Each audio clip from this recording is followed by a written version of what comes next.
Hey, what's up, world, and welcome to the 86th edition of the Take One podcast. I am your host, August C. Jones, and we got quite a few things to talk about this episode. We got more to talk about the whole Eminem beef. It extended a little bit further over the weekend, and Captain Marvel trailer just dropped yesterday, and then we got the news about Henry Cavill may have, basically quit as Superman, so we may not have him no more. And then we got the box office to go over this past weekend.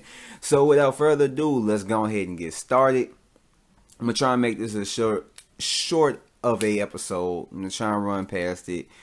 I know how I be. But in any case, we're gonna start off with trailer reviews. And we're gonna talk about the new Captain Marvel trailer.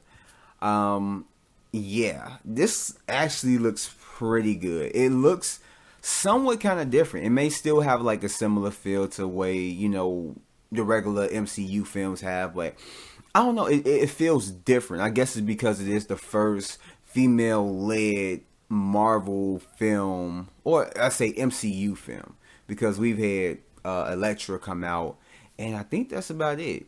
I think that was the first, may have been just the first Marvel film ever to come out and that was led by a female character, a female actress and stuff. But this is the first MCU film that's led by a female, and maybe that's just why it, feels so different. But I mean, it looks good. Like, the trailer doesn't give anything. Trailer doesn't give anything about storylines or anything. I mean, we all kind of like, what we got from it is that she dropped down from Earth, and she really don't have any memories of being on Earth, but she do have these flashes, and she believes that she was, of Earth at one point in time, but something happened to where she's out in space, and so I guess it's just, the movie is just trying to find out her roots and everything else while dealing with a threat or whatever. But it really doesn't give too much of a storyline. More than likely the next trailer will. And basically, when it comes down to it, that's all it needs to show. Give us like a little taste of whatever. I mean, we got a taste of some of the scrolls. I think that's who they are, the alien creatures. I'm not well versed on my comic book civilization, so excuse me if I'm wrong. Or is it the Kree? It's Scrolls or Kree, one of them. It showed them on the beach. More than likely it had just landed on Earth, so they're basically right there. And then from a distance you see Ronan the Accuser, which he is in this movie. We seen set photos or whatever that came out, and I think it was last week as well. New photos that came out about it, and you see him looking out, and he's holding his hammer that he had up in the Guardians of the Galaxy. So he's up in there. Samuel L. Jackson is back as Nick Fury, but one difference is that he has both of his eyes at this point. They did say before that this movie is going to explain what happened to his eye. Well, why did I say it like that? What happened to his eye, and basically we're gonna get that in this movie. So, but it looks crazy. My brother pointed out when I talked to him about it that he said it seemed like some of the digital effects look kind of off, like they wasn't finished. And more than likely that was the case. They probably aren't completely done with the movie. I mean, we still, when does the movie come out? Damn, I don't even know when the movie come out. I think March, maybe. Is it March? Because that's so close. Because I don't think that they're going to do it like they did last year, how they had Avengers go from a May release, then drop it down to a week prior, which is in April. I want to say it do come out in March. If it does, it's going to come out early March. That way they give it a little breathing room to rack up as much as money as it needs to before the Avengers movie hit. But I think that's too soon. I mean, it may come out in February. I don't know. I don't know. I know I could stop this and check it, but hey, the show must go on. But I mean, they still have a bit a little bit of time before the movie comes out to, finish up some scenes and stuff like that, some of the visual effects and CGE and all that stuff. So, but overall, I like the trailer. The trailer looked really good. It got me more invested in it. I mean, I was gonna go see it anyway, but it got me really invested in it. And I just watched it before I cut on the, the microphone to record this. And I don't know if anybody else like went through this, but seeing that last scene is her powering up and all the power energy around her, it's like I got goosebumps just thinking like she's gonna be in the next Marvel film. Well, I mean, of course, the next Marvel film, but she's going to be in the next Avengers film. She's going to be helping the Avengers kick ass. So to me, that's just exciting. I haven't even seen the movie. I haven't seen anything that she's capable of as far as the movie goes. And this must be really cool for her because she's being introduced into a movie, basically a franchise, where her movie is coming out, and I'm talking about Brie Larson. Her movie is coming out next year, and not long after that, she's in another Marvel film right off the bat within 2 years. Now, you probably say, like, oh, Black Panther, but, I mean, Black Panther was in Civil War. Him and Spider-Man was in Civil War before, they appeared in the Avengers movie, before they appeared in their own film and then the Avengers films. So basically they had an introduction before that. It was like she, within the same year, is getting introduced to us and then put in an Avengers film. So her payday must be like off the chain. I don't know. Like, I'm just guessing. But I mean, that must be like a spectacular feeling. I can only imagine being a person that got a role with Marvel that is in a big major budget film, and then the next film within that same year that you're going to be in is an Avengers film. Like, that's got to be the most awesomest feeling ever in the world. But in any case, like I said, I like the trailer. It didn't show too much. It showed what it needed to show. It gave us a little appetizer before it gives us the main course, which is the next trailer, and actually give us a little bit more of what the tone is, the humor, if it has more. It's going to have humor. And basically that's really what it is. So let's go ahead and go from that to talk about everything. Well, not everything, but some of the stuff that happened in music. Now, this is kind of regarding the whole Eminem scenario. So Eminem last week put out 4 parts of an interview where he's talking with he's talking with Sway about the Kamikaze, album, why he dissed people, just certain things about it. And it's very insightful. It's very, very insightful. The only problem that I have with it, and I'm not going to talk too long on the Eminem thing. Like I said, I'm going to try and keep this as short as I can. But the only thing that I feel like is wrong with it is that Sway is conducting the interview. And as you all know, Sway works for Eminem. He works at Shade 45. So it's like, how controversial can he get with the, questions, or not even controversial, but how deep can he get into the questions? Can he really ask the hard-hitting questions? And I don't think it is. He asked like the safe questions, And I mean, it was a good interview. Like, I liked it. I mean, it kept you on edge, but really all the points after the second part, it was kind of like, okay, I don't know. It got uninteresting after the second one, because that's the drawback when you're introducing beef into your project, is that, Eminem has a good album. It's a good album. I had my problems with it. My last review, my last podcast was an in-depth review about the whole Eminem thing, and it's like, I don't know. But in any case, this isn't a review or me recapping it or whatever, but it's like, the real big thing that's surrounding this whole thing is just the whole beef. The whole he just Joe Budden, he just MGK, and then the responses and stuff like that. That's the thing that's exciting people. So when you do stuff like that, and you're hinting like the second part is like, oh, he about to talk about Joe Budden, he about to talk about MGK. That's what we're interested in. The other two parts, it was like, okay, and that's basically what it was. Really didn't care too much for the other parts, but I mean, overall, I don't want to make it sound like I'm a hater. I really don't want to make it sound like a hater. Like I said, it was really interesting. All the interviews and stuff. Touched on a lot of things. Touched on his relationship with Joe Budden. His perspective and everything that Joe Budden had said up in his podcast, and why he dissed MGK, which he says is petty, but I don't think it's petty. He dissed him not because he commented on Haley, on his Twitter, but he dissed him because MGK dissed him. It's like, I don't find that petty. You're an MC. You grew up in the era to where if someone steps to you and calls you out on the record or something like that, or says something about you, you gonna have to respond with bars. So I don't see that as petty.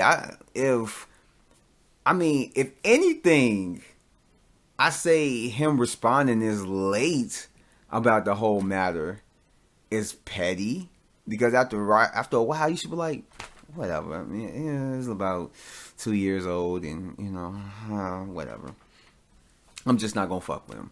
But basically, he just stating some facts. Well, not facts, but he was just stating that he didn't know about the whole MGK thing commenting on Haley until after a year or so, and just MGK fired shots to him, and that's basically what he came up with. And that's really all of what it boils down to. But I mean, it was a real good interview. Don't get me wrong. Despite all the things that I have to say negative about it, it was a good interview. And if you guys haven't checked it out, it's on Eminem page on YouTube. Just type in YouTube Eminem Sway interview or something like that, or kamikaze interview. However you want to look up, it's on there, all 4 parts or whatever. And basically, just to get in that, as well as Eminem dropped an official diss record dissing MGK called Killshot. And so get into MGK because it's some stuff revolving around him. But he basically, he got him. He got him. I know a lot of people's criticism of the record, and I can understand the criticism, was that Eminem didn't come hard enough. MGK came at Eminem when you would think that, no one could step to Eminem or, at least put out a good diss record against Eminem, and MGK did it. It may not be like the best. It may not be like as well, flowed, or am I saying that right? It may not be as, I don't know. He doesn't have the same flow as like a Eminem. And he doesn't have to be all miracle, lyrical, spiritual, and all that stuff. But, I mean, it was a good record for what it was. He hit points. He had things he needed to say, and he said it. And that's the definition of a diss record. Disrespect the person. And that's what he did. Eminem was a favorite rapper of his. It probably still is. Probably still is one of his favorite rappers of all time. So Eminem says in the song how he talked about him in one line, but then he praises him in the next line. And it's like, well, I mean, you probably still is one of his favorite rappers. There's nothing to be ashamed about. He probably still has respect for you. He just has, in certain aspects have disrespect for you. He has probably lost some respect. But when it comes down to it, it's all in the game of things were said. We're in this right now. We're in this situation. So let's hash it out. So that's basically what it is. But the overall diss record was really good. I liked it a lot. My brother, he wasn't too taken by it. I know Charlamagne the God posted up that he didn't really like it like that. And there's a lot of people. I mean, it's kind of like it's split, really. A lot of people thought that he killed him. Like, they would just be like, just say it with conviction. And other people were like, yeah, it was okay. He could have came harder, and stuff like that. And I feel it. It was I feel like it was a light tap. It wasn't a full on kill you diss record, because Eminem is capable of that. If he did it, then you would know it. But I mean, it is what it is. I just want to see what MGK has to say in response, or if like Eminem has a Joe Budden diss already in the can that he's waiting to release. But in any case, let's go over to the MGK thing. So MGK made himself look a fool. So for those who don't know, MGK was opening for Fall Out Boy. So he basically took a picture during his performance, or before a performance, because he performed Rap Devil on stage. But before I even get to that, so there was a picture that leaked out where it showed MGK and in concert sticking up his middle finger at the camera with his back toward the crowd. And the crowd are also sticking up their middle fingers. And the shirt that he's wearing is the cover of Eminem's Killshot, diss record, which is MGK with crosses on his eyes, and then he got like a target on his face and stuff like that. So basically, just making it seem like everybody is just saying "fuck you, Eminem." All his fans is like with him, and they're just like "fuck you, Eminem." So apparently, that wasn't the case. So, like I said, he opened for Fall Out Boy. So, more than likely, 60 to 70, maybe even 80% of the audience were for Fall Out Boy. And I say it again, he was opening for Fall Out Boy. So, he probably had a good amount of fans, but not enough to basically garner that reaction. Because from what was told, from the experience and everything else, from what people witnessed, while they were there, to, seeing what was put on social media, was that obviously MGK told, he had like a cameraman, and so he told the crowd to stick up their middle fingers at the camera. He has on a jacket or a trench coat or something.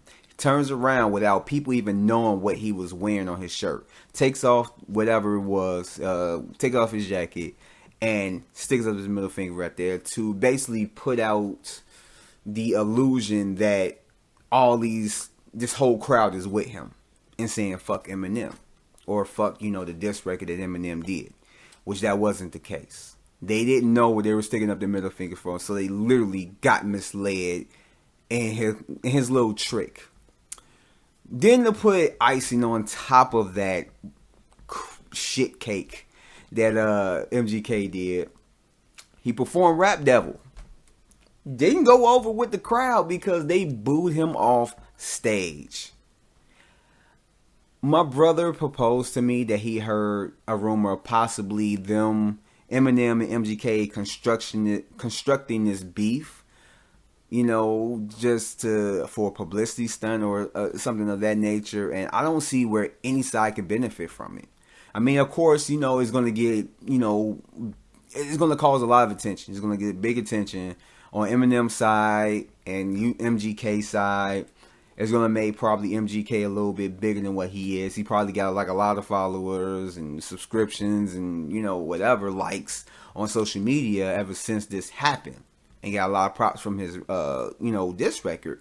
But when it all boils down to it, what are they all, benefiting from it? After a while, this is going to blow over. Unless they keep going back and forth. And with MGK making a complete fool out of himself, I don't see how that can be planned. I really don't. Because literally, anybody that's dissing MGK, that's easy pickings. So at this point, I don't even think MGK can respond to Eminem. I really don't think he can respond to Killshot. If you would have heard me before I heard this information, I would have been like, MGK can respond to Killshot. But now it's like, nah. You just made yourself look a total fool. And it's going to be hard to recuperate. It's really going to be hard.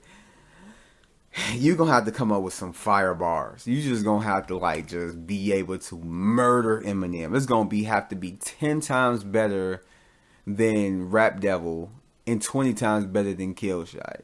But without saying anything more too much about this, but yeah, MGK made himself look a total fool. So at this point, it looks like Eminem doesn't have to do anything further. MGK just kind of like, de-escalated things himself. So if I was Eminem, I'd be laughing and just go about my day. But yeah, that's really all I gotta say about that. So let's go ahead and jump into some movie news. So lately, this has been going around. This has been big news. So you guys know how I feel about the whole DCEU, the wall of DC, and everything that goes along with that. Whatever you want to call Warner Brothers' division of DC, that's with the storyline with the BVS universe. So to add more logs to the fire of all the crap that they've been dealing with ever since they've kicked off the DCEU. Now it's not official, not completely confirmed, but Henry Cavill is out as Superman. Let me repeat. It hasn't been confirmed. It's not official as of like the time that I'm recording this. But it looks like, it really, really looks like that Henry Cavill is out as Superman. And if he is officially, it's bad for DC. It's bad because you have all these mishaps from movies that may or may not come out to basically your Batman may or may not be there to, in my opinion, 2 out of the 5 movies you put out are actually good films. If you look in the overall consensus, only Wonder Woman has all across the board positive reviews through majority of fans and critics alike. All the other films are like questionable. There is really split, really divided, and or negative or anything like that. And they just been going through it like really tough. And now Henry Cavill is looking to be out. Now, at this point, before this came out, I would have said it's an easy fix. And I still feel the same way. I mean, now it's kind of a little bit harder, but I feel like it's somewhat of an easy fix for them. Flashpoint, the movie that will never get made.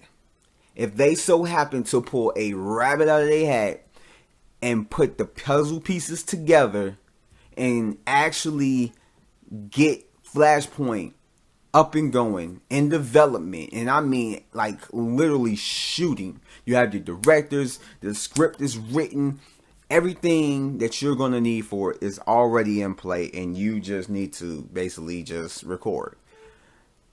It's easy to go ahead and just wipe out certain things.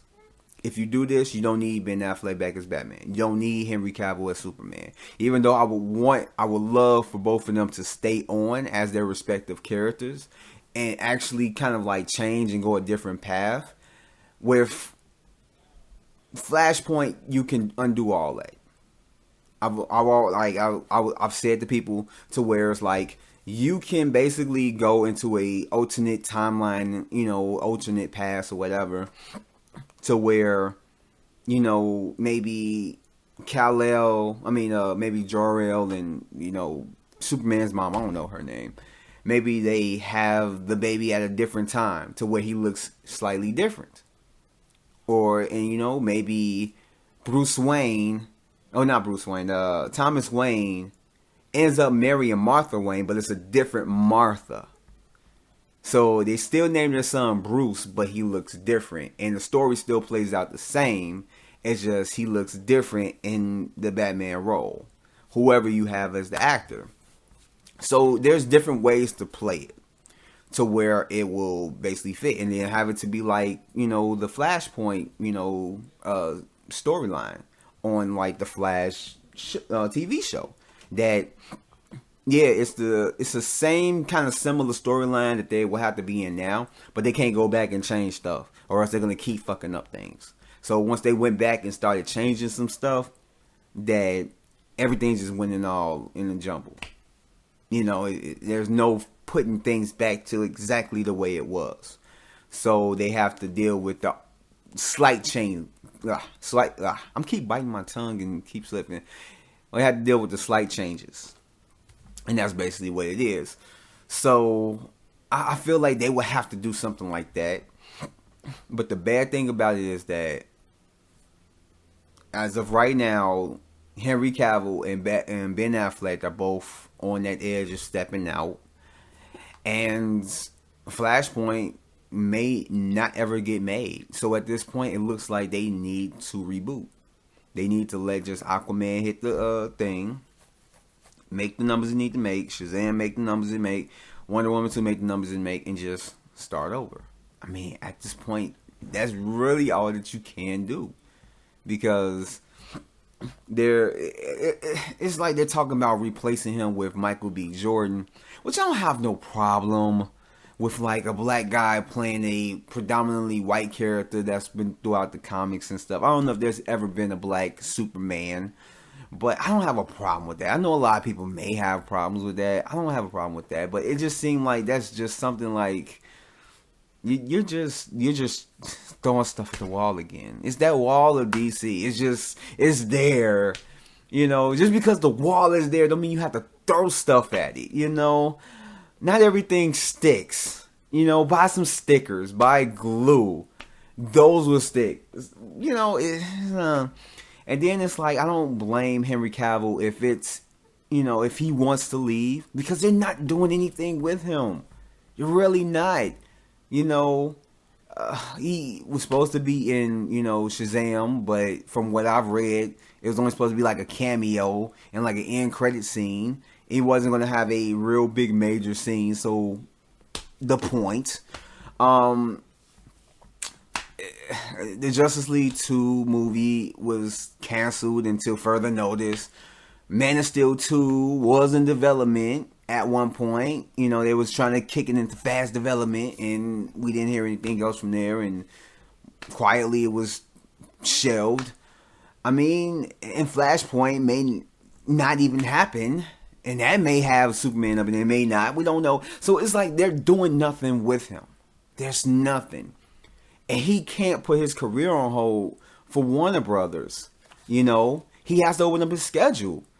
It's more than likely it's frustration. It's like, y'all not doing anything. So let me go ahead and get this gig. And we didn't already seen the trouble with the conflicting everything with Justice League last year and Mission Impossible.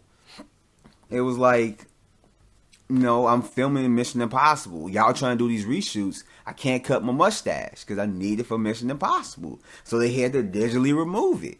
And we all know how that turned out. And then this time I hear that with even the little scene that he's supposed to have up in Shazam is scheduling conflicts with him being like, cast as the main character in the Witcher TV series for Netflix. So it's like, do something with the guy or not. But if you're not, just scrap it. Just wrap it up. Just call it quits. Fuck the wall. Tear down the wall. Wall of DC. That damn wall. But in any case, I don't know. Like, I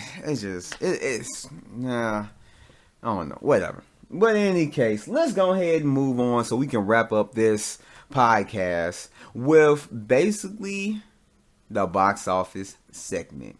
And how I like to do it is like I like to start off with my predictions from last week.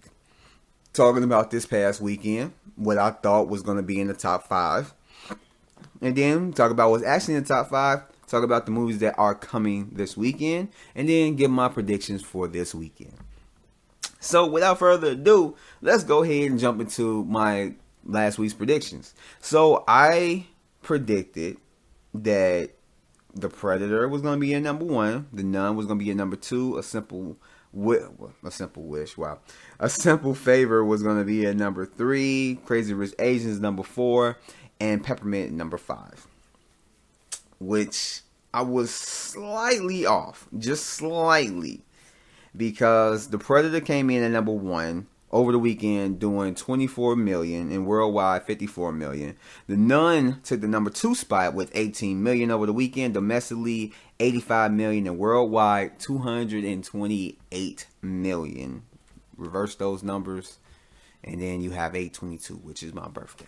And then we have at number 3 is A Simple Favor over the weekend, taking in 16 million, worldwide 19.5 million. And White Boy Rick, which is a movie that I did not have in my top 5, of course, took number 4 spot over the weekend with 8.8 million. And Crazy Rich Asians stays up in the top 5, rounded it off with over the weekend 8.7 million, domestically 149 million, and worldwide 187 million. The one thing that really stands out to me, since the only thing that I was off, is that I just didn't predict White Boy Rick taking in within the top 5. I didn't. I haven't seen it yet. I may end up going to go see it sometime soon. But, I mean, to see that it is in the top 5, even though it didn't make that much money. I mean, I don't even really know the budget, but it doesn't look like it's a Predator type movie or a Marvel film where, you know, you spend over 100 million bringing it together and it only made 8 million over the weekend. So, I mean, I don't think it has anything to worry about. But, I mean, I don't know. Like, that's the only thing that really stands out to me. And so, let's go ahead and jump into what's coming out this weekend. So we have actually 5 movies coming out this weekend. 3 of them are kind of like, indie, low budget or whatever films. We have Fahrenheit 11/9. Then we have The House with the Clock in Its Walls, Life Itself, The Sisters Brothers, Assassination Nation. And those are all the movies that are coming out this weekend. As far as priority, what I would want to see, I say The House with the Clock in Its Walls will probably be the first priority. I haven't really paid attention to the trailer to Life Itself, but that looked like an interesting movie. I don't know, but it won't be up in there. Assassination Nation will probably be like the second priority. I don't know. It's really the only movie that really interests me is The House with the Clock in Its Walls. That's really the only movie interests me. As far as Fahrenheit 11/9, The Sisters Brothers. That seemed like a movie I probably would, if I wanted to go to the show and I've seen everything else, go see it. Or that's just something I probably could wait, to see it. It got Joaquin Phoenix up in there, so I mean, it should be good. It should be good. I don't know, but the one movie that I'm really looking forward to out of all of them is The House with the Clock in Its Wall. And then we have my predictions, and then we're gonna go ahead and end this. So basically, my predictions for this coming weekend would be The House with the Clock in Its Walls taking the number 1 spot. Number 2 will be taken by The Nun. Assassination Nation will be at number 3. The Predator, it will drop down to number 4. And A Simple Favor will be at number 5. I probably could be right. I don't know. I've seen a fairly decent amount of trailers and advertisements for Assassination Nation. So that may end up cracking the top 5. I don't know, but I do have it up there. Of course, it's not going to be number 1. I could be wrong. I really could be. But I don't think I am. But the Predator, after seeing that movie, I don't think that movie is going to, be up in the top 5 for too long. That's why I pushed it down to number 4. So, yeah, that's basically my top 5 list. A Simple Favor, if you haven't seen that movie, go check it out. It's actually a pretty decent movie. But other than that, that's it. That wraps up this podcast. I'd like to thank you guys for joining me on this episode, and please stay tuned for the next episode, and I will catch you guys on the next one. Peace out. Hey, before you guys leave, make sure you hit that like button as well as that subscribe button. And you see that little bell? Make sure you hit that to turn on your notifications. That way you'll be notified for anything that appears on my channel. Hope to see you guys next time. Peace out.